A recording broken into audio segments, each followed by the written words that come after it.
Hi guys! Ito saglitang vlog lang to ha.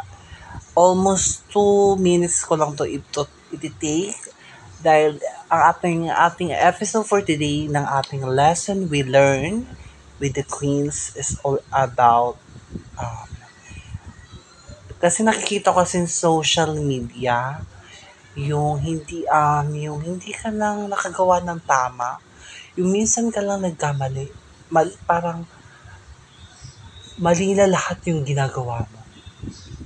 Hindi ganon. Kasi lahat tayo nagkakamali. Lahat tayo ay talagang hindi tayo perfecto, nagkakaroon din tayo ng pagkakamali. Pero isipin natin na lahat ng pagkakamali natin, dapat yan may lesson.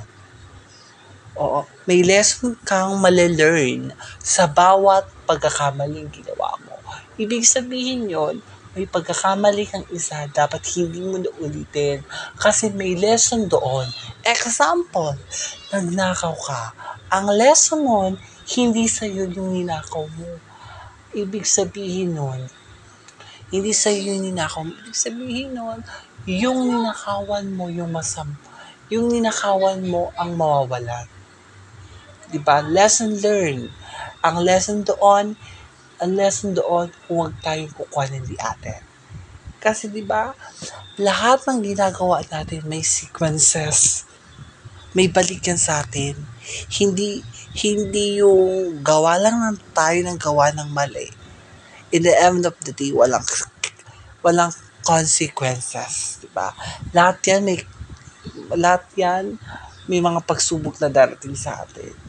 Kung tayo ay pinili natin maging mabuting tao, at the end of the day, magiging mas matiliwasay ang ating.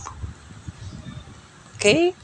See you to the episode 2 of Lesson We Learned with the Queens. Bye!